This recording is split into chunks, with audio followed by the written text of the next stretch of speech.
নমস্কাৰ, মোৰ নতুন এটা ব্লগ লৈ আপোনালোকৰ ঢেকীয়া চেণ্টাৰ বৃদ্ধ আছে। তো আমাৰ আজি কেইটামান দিন আগত আমাৰ যোৱা শুক্ৰবাৰে আমাৰ আইতা এজনী ঢুকালে। তো তেখেতৰ কোনো নাছিল, অকলশৰীয়া আছিল। তেখেতক আমি ৰাস্তাৰ পৰা বুটলি আনিছিলোঁ। তেখেতক আমি বহুত মেডিকেলতো ট্ৰিটমেণ্ট কৰিলোঁ আৰু আগৰ ভিডিঅ'টো দিয়া আছে। তেখেতক আমি মেডিকেলতো লৈ গৈ এক্সেল কেয়াৰত লৈ গ'লোঁ, তেখেতক ট্ৰিটমেণ্ট কৰিলোঁ।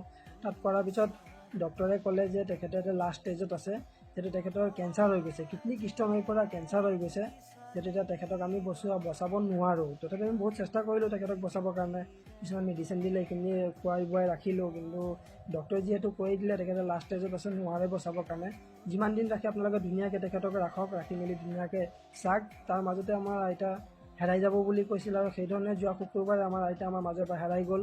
আৰু যিহেতু আজি শুক্ৰবাৰে আমি আইতাৰ নামত এখন গীতা ভাগৱত কৰা হৈছোঁ, গীতা ভাগৱত কৰিছোঁ আৰু নাম পাৰ্টিও আহিছে, ভকতসকলেও আহিছে। যিহেতু আমাৰ আপোন ঘৰৰ পিনৰ পৰা তেখেতৰ আত্মাখন চিৰ জীৱনৰ কাৰণে শান্তি পাওক, যাতে ধুনীয়া এখন ঠাই পাওক, পুনৰ জন্ম লওক, যাতে আমাৰ আইতা আকৌ ভৱিষ্যত এনেকৈ অকলশৰীয়া হৈ নাথাকক, সেই কামনা কৰিলোঁ। আৰু মোৰ ভিডিঅ'খন একচেপ্ট নকৰাকৈ ধুনীয়াকৈ চাব, ইয়াত ধুনীয়াকৈ দি থোৱা আছে, যিহেতু আইতাই আমি কেনেকৈ কি কৰিলোঁ সকলোৱে চাব। ধন্যবাদ। মনুষ্যজন নিৰাকৰ্মে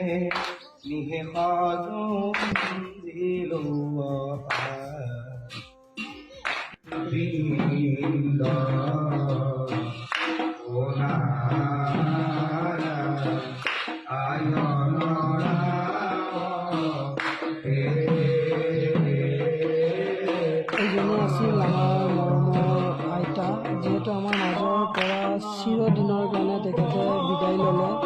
আৰু তেখেতৰ নামত এখন ধুনীয়াকৈ গীতা ভাগৱত কৰা হৈছে, যাতে আইতাৰ আত্মাখন শান্তি পাওক, ধুনীয়া এখন ঠাই পাওক, যাতে পুনৰ জন্ম লওক, যাতে পুনৰ জন্ম লোৱাৰ পাছতো এনেকুৱাই নহওক যাতে আইতাৰ কোনো নাথাকে, গতিকে তেনেকুৱা হ'বও নালাগে। বহুত দুখৰ কথা, যিহেতু আইতাৰ কোনো নাছিল। আমাৰ আশ্ৰমতো তেখেতক আশ্ৰয় দিয়া হ'ল, ৰাস্তাৰ পৰা বুটলি আনি, আৰু আমি আশ্ৰমতো তেখেতক বহুত চেষ্টা কৰিলোঁ বচাই ৰাখিবৰ কাৰণে, যিহেতু আমি নোৱাৰিলোঁ। আৰু আইতাৰ বিষয়েতো সকলোৱে কামনাও কৰিছে, যাতে আমাৰ আইতাসকলে ধুনীয়াকৈ ভালকৈ থাকক, বাকী যিখিনি আছে।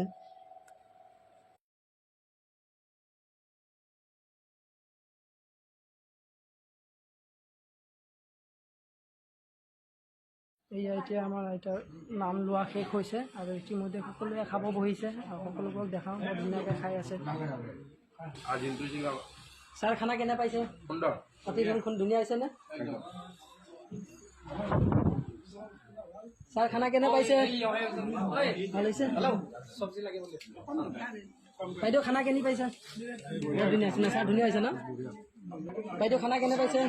বৰ ধুনীয়া হৈছে ন? বাইদেউ, ধুনীয়া হৈছে ন? ঠিক আছে দিয়ক।